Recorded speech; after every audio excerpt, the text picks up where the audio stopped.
kami cintai nggak ya? Cintai ya. Cintai ya.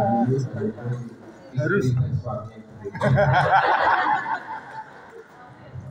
Ya, ini kita akan berburu ya, ilmu terkait dengan isu-isu penelitian pada bidang pendidikan dasar ya, yaitu beliau Prof. Arief Yulianto dari UNES ya, sama-sama menjabat ya Prof ya. Kaprofi berapa tahun ya? Lupa, mungkin kebanyakan lama berarti ya. Jadi beliau pengalaman akademis maupun birokrasinya sudah mumpuni ya. Terkait hal tersebut, Bapak Ibu, perlu Bapak Ibu pertimbangkan bahwa mahasiswa RPD ya. Halo. Kalau arisan nanti siapa yang debat ya. Mahasiswa RPD ini sangat diberikan Prof. Beliau ini sudah meluangkan waktu kuliah S2 itu menurut saya niatnya sudah bagus ya. Walaupun nanti dalam kenyataannya pusing ya. Pusing kalau menurut saya pusingnya adalah positif nggak apa-apa ya. Artinya galau ya. Kebetulan saya yang mengajar metode penelitian dasar ya di semester 1 ya. Masih ingat saya? Iya. Saya itu biasanya gini Bro, mahasiswa MPD itu waktu semester 1 dia menjadi mahasiswa itu sudah berpikiran bahwa punya niat cepat lulus. Niatnya cepat lulus ya. Terus saya tes lah, tak kasih materi metode ya. Terus berpikir ulang kapan lulusnya. Biasanya kan, jadi kesan pertama itu saya itu gilani menakutkan Prof ya. Itu ya kesan pertama ya. Selanjutnya ya, saya punya gambaran bahwa mahasiswa kita itu sebenarnya inputnya menurut saya Bapak Ibu ya pas-pasan. Tapi saya menjadikan outputnya luar biasa. Keunggulan UMK itu dibandingin saya Prof di UNES itu inputnya masih fresh gitu ya, yang tataran. Kalau kita itu menerimanya bok-bok gitu. Bok-bok yang wis ingin kuliah eksistensi diri aja supaya nanti di tetangga jadi dulu. Ini sebenarnya itu Bapak Ibu ya. Oke. Pada pertemuan kali ini sangat menarik sekali bahwa isu riset ya, khususnya di S2 Magister Pendidikan terkait dengan pendidikan dasar, Bapak Ibu harus memahami karena Bapak Ibu ini tadi sudah disampaikan oleh Kaprodi kita, tema apa? Konsentrasinya ada 3, PGSD, manajemen pendidikan dan PAUD. Jadi di kurikulum kita kalau terkait riset metode itu di semester 1 nanti pisah ranjang ya, pisah kelas gitu ya. Nah ya perlu Prof Arief bahwa di kita itu membedakan metode kuantitatif dan metode kualitatif itu agak sukar ya. Bapak Ibu itu mana yang kualitatif ya, mana yang kuantitatif, apalagi dikasih apa? Metode apa? Mixed method, RND. Jadi mahasiswa itu kalau sebenarnya kuliah saya itu yang penting ngerti RND, research and development gitu ya. Itu apa ini? Tidak tahu. Sudah bagus juga ya. Katanya keren gitu. Nah, nanti minta jawabannya kepada Prof. Arief Yulianto terkait isu-isu riset di pendidikan dasar itu seperti apa. Karena Bapak Ibu itu nanti membuat tesis atau artikelnya. Halo.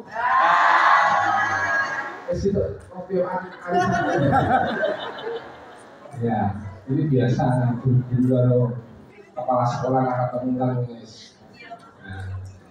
Bapak Ibu, ini penting sekali temanya karena Bapak Ibu itu nanti akan melihat bagaimana isu-isu riset terkait dengan pendidikan dasar yang Bapak Ibu nanti tulis itu bisa memetakan mapping-mapping apa saja. Nah, ini nanti Prof. Arif Yulianto bisa menjelaskan secara detail. Jadi Bapak Ibu bisa menyimak dan memberikan pertanyaan kalau nanti tidak paham, ya. Ini penting sekali apa ini sangat berbobot ya untuk Bapak Ibu pelajari untuk ke depan Bapak Ibu sebagai studi di Magister Pendidikan. Saya berikan waktu berapa Prof? 1 hari. Kalau 1 hari saya pulang dulu, mandi dulu ke sini. Oke, silakan. Baik, Mas yang terhormat Ibu Kaprodi yang baru transform di open untuk profesornya Prof. Sri Utaminingse, kemudian Bapak Syekh Prodi, Bapak Asosiat Profesor ya, baru asisten profesor ya, dan sebentar lagi asosiat profesor Dr. Erik dan Bapak Ibu dosen di lingkungan Magister Pendidikan Dasar serta mahasiswa Magister Pendidikan Dasar di semester 1, 2, dan 3 ya.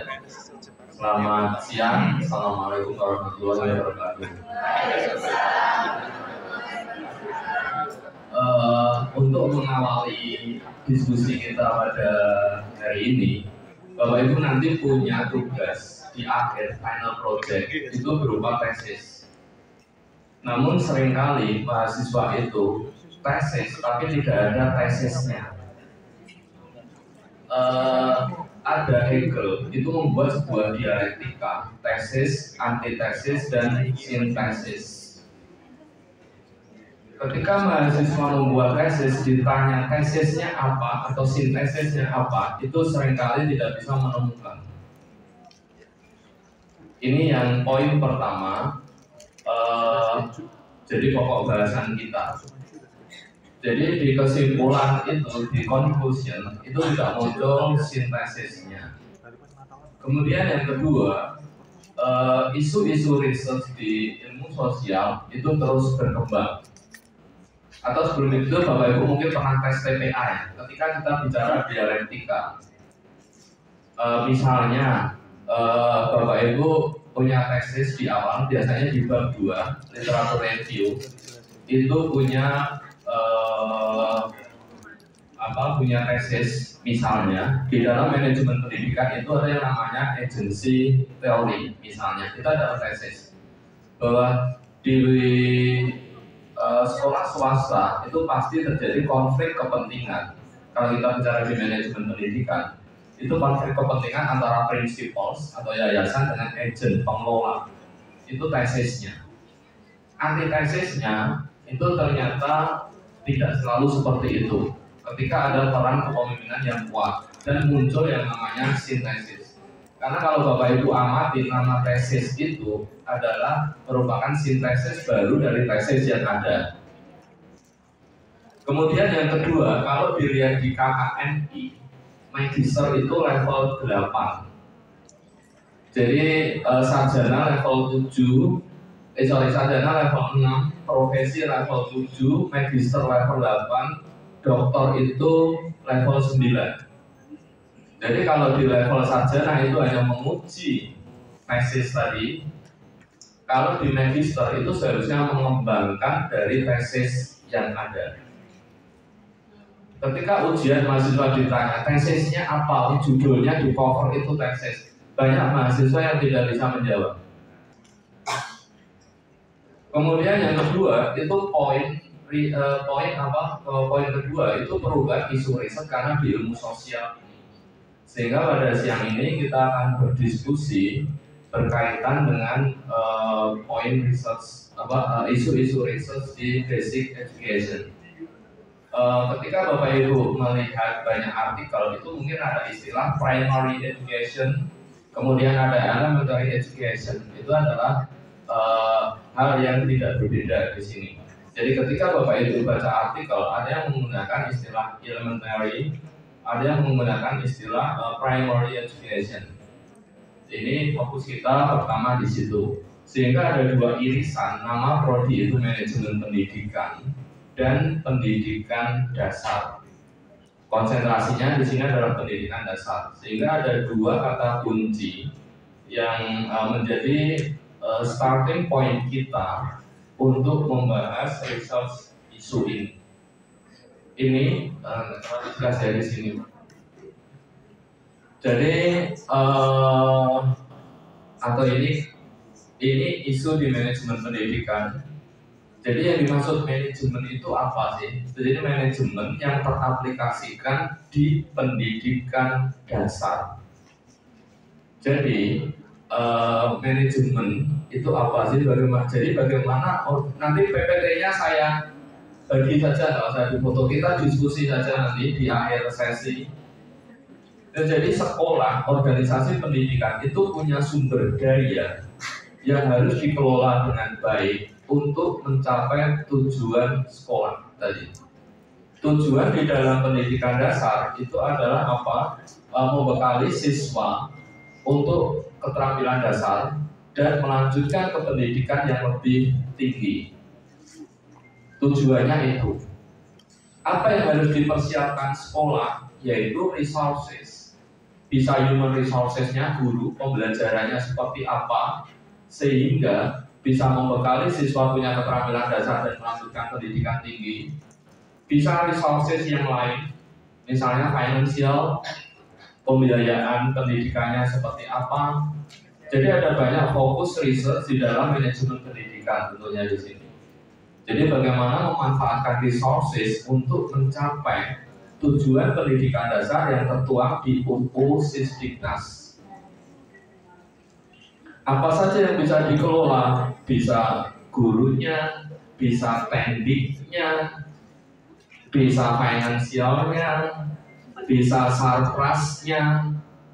Itu fokus di manajemen pendidikannya.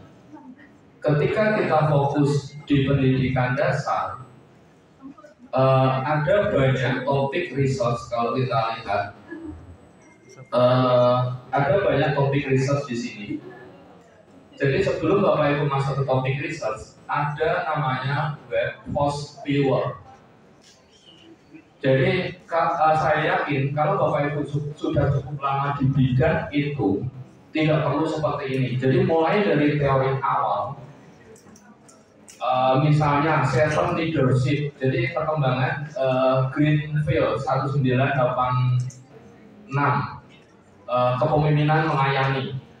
Itu bisa dilihat historisnya mulai tahun 80-an sampai sekarang itu perkembangannya itu seperti apa. Bagi Bapak Ibu yang sudah lama di topik tentang leadership ini mungkin tidak kesulitan memetakan perkembangannya seperti apa. Apakah benar servant leadership itu bisa meningkatkan kinerja guru dalam pembelajaran? Jadi ada banyak teori, evolusi teori yang bisa dipetakan lewat host viewer ini. Ya untuk lebih memantapkan referensi dari Bapak Ibu. Teori itu kalau kita belajar di SMP itu adalah sama seperti pertanyaan kenapa jerapah itu berleher panjang. Yang benar adalah berevolusi atau berevolusi. Evolusi menurut Darwin ya.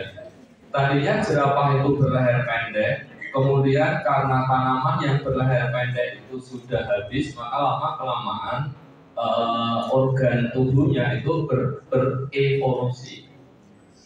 Teori pun juga seperti itu. Nanti untuk bekal tesis tadi, Bapak Ibu bisa memanfaatkan ini.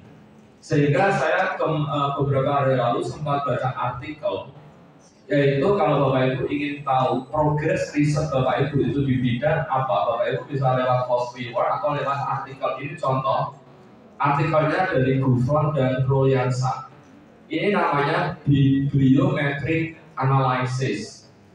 Jadi dia melakukan analisis dari banyak artikel sampai ribuan artikel. Kecenderungan isu research di basic education itu apa? Ini contoh research di primary education, di pendidikan dasar. Ini isu research yang muncul, yang saat ini masih seksi itu apa? Kita lihat yang pertama itu tentang learn self-regulated learning.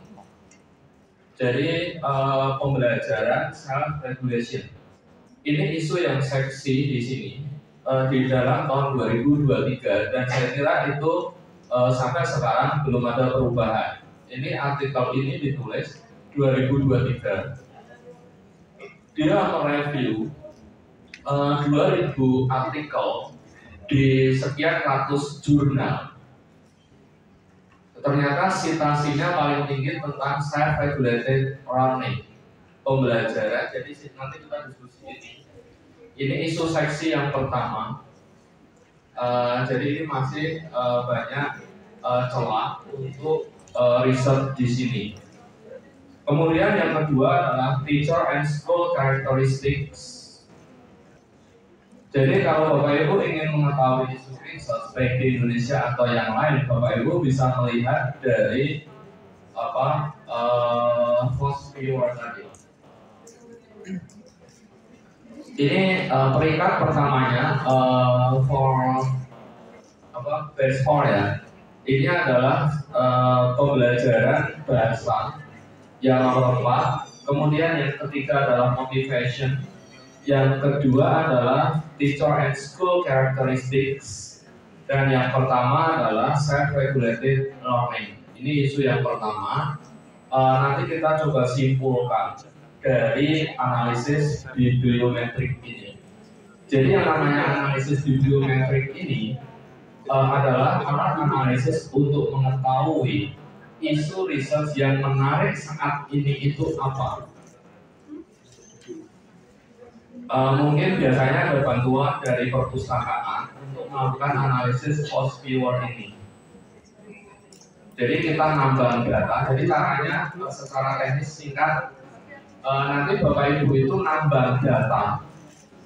Datanya ditambah bisa lewat jurnal yang terindeks Scopus atau WOS atau Google Scholar, ditambah semuanya.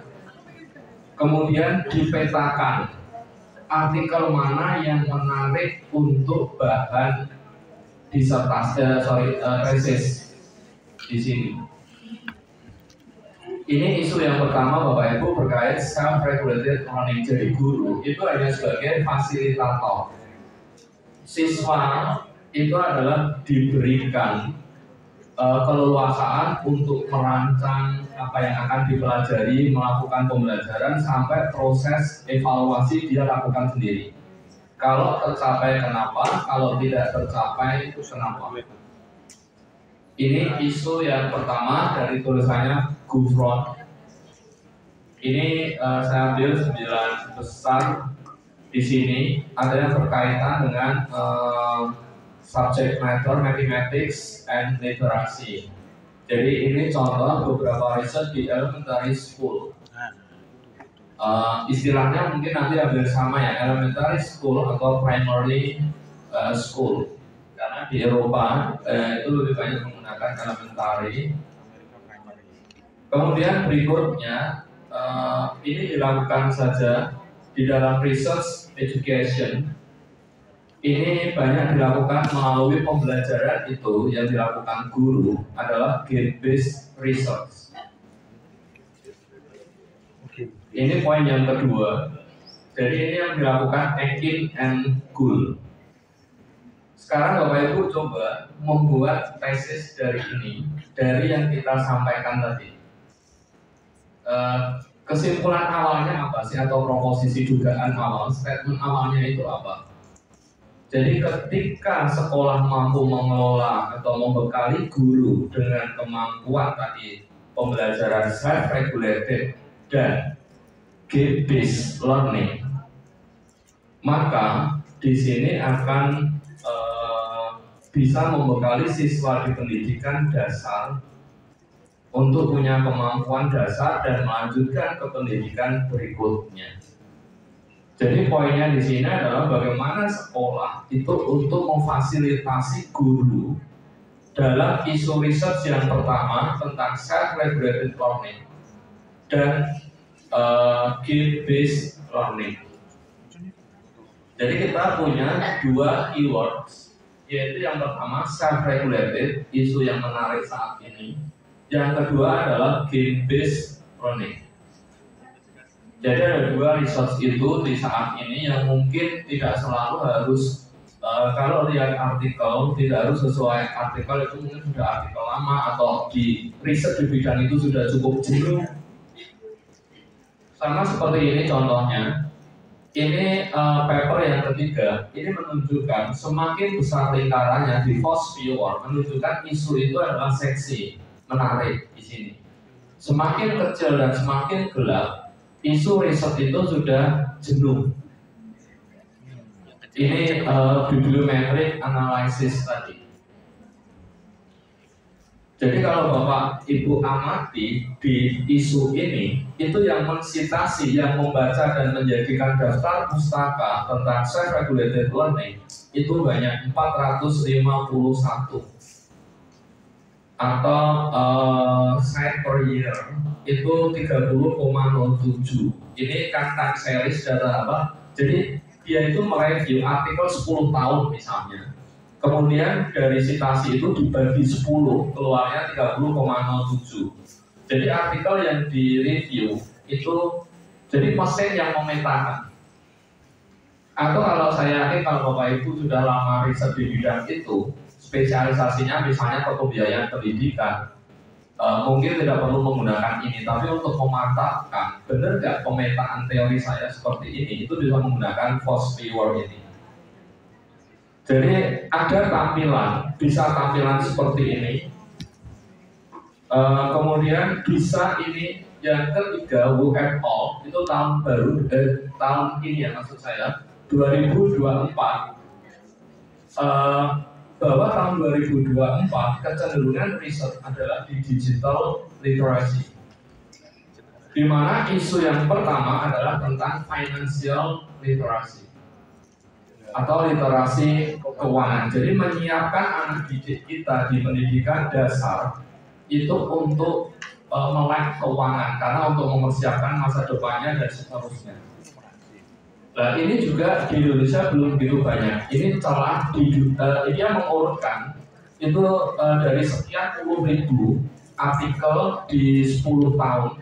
Itu ternyata ketika kita bicara digital literasi, itu yang isu pertama yang muncul adalah financial literacy. Nah ini mungkin ada celah untuk riset Bapak Ibu.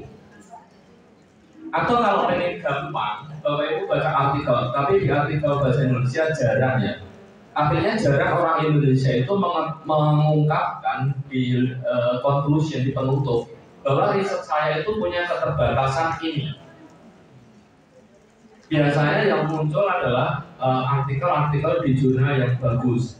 Jadi artikel saya itu punya limitation di bidang ini.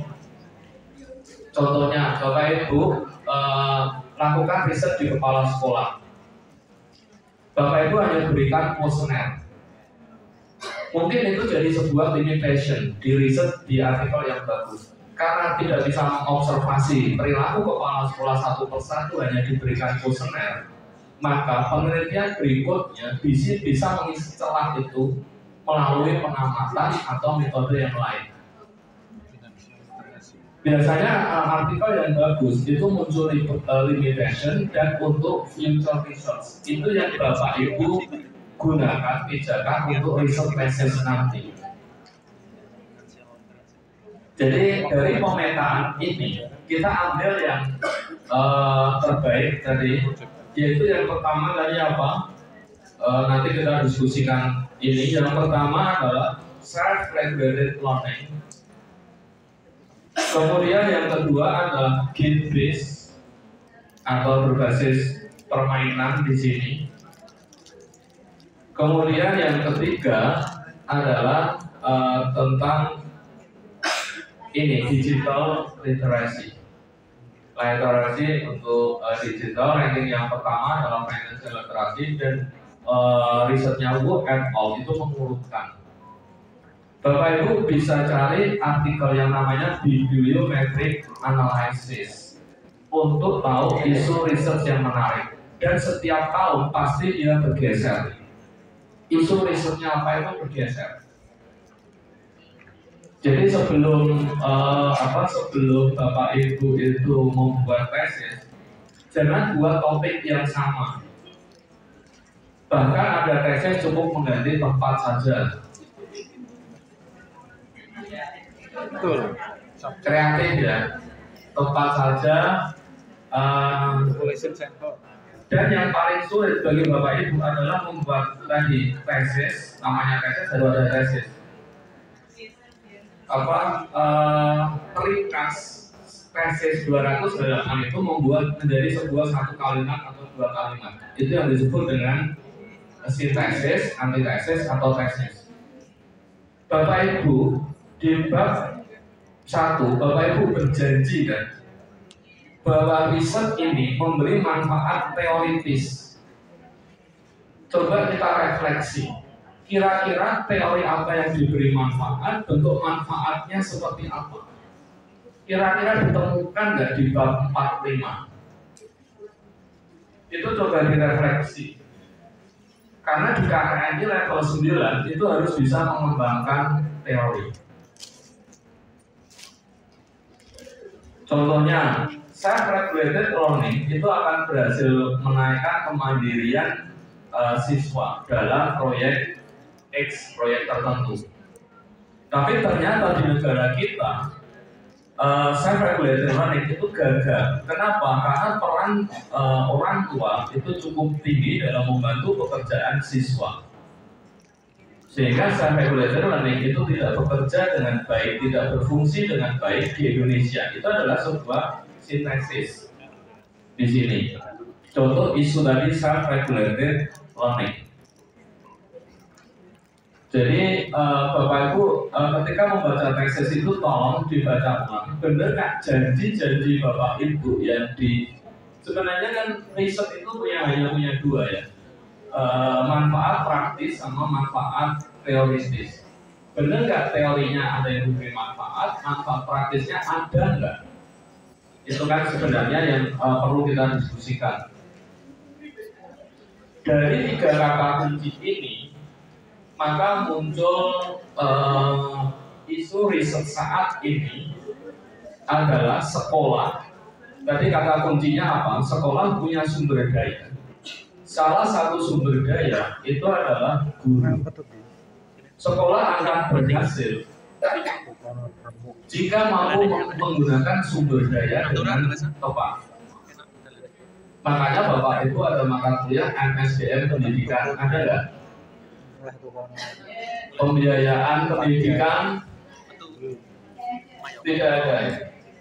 Jadi ini adalah bagaimana sekolah, institusi pendidikan itu mengelola resources, salah satunya guru, untuk menggunakan model ini. Nah, agar guru bisa melaksanakan pembelajaran self-regulated, itu kira-kira yang harus dilakukan sekolah apa? Kalau Bapak Ibu ikut pelatihan, itu kira-kira difasilitasi sekolah atau tidak? Tidak. Pernah ada mengapa pembelajaran wacana? Mengapa pembelajaran sekolah yang ada di sekolah itu banyak yang gagal kemarin? Karena guru ikut pelatihan itu adalah banyak ke media pembelajarannya, bukan ke substansinya. Hampir 70% dari pelatihan yang diikuti guru adalah media pembelajaran, bukan pada substansi yang diajarkan. Padahal namanya media pembelajaran itu adalah suplemen. Itu ada diskusi siapa yang konsultan pendidikan dengan kementerian. Jadi dia membahas banyak pelatihan guru itu adalah gagal dalam meningkatkan kemampuan analisis siswa dan menyelesaikan soal yang HOTS. Kenapa? Karena guru itu banyak pelatihan yang hampir 70% itu penggunaan media pembelajaran bukan kepada kemampuan analisis substansi guru. Pelatihan PPT, pelatihan apa, itu banyak yang dilakukan di situ. Bagaimana menggunakan media pembelajaran dan seterusnya. Jadi di sini kata kunci kita, karena ini siang hari kayaknya banyak yang ngantuk atau apa, nanti kita diskusi saja. Mungkin Bapak Ibu punya isu research apa, nanti mungkin bisa bahan kita diskusi ya. Dari hasil pemetaan saya itu adalah tadi kita tahu muaranya apa bahwa digital literasi saat ini, yaitu dari 5 ranking terbesar adalah ini.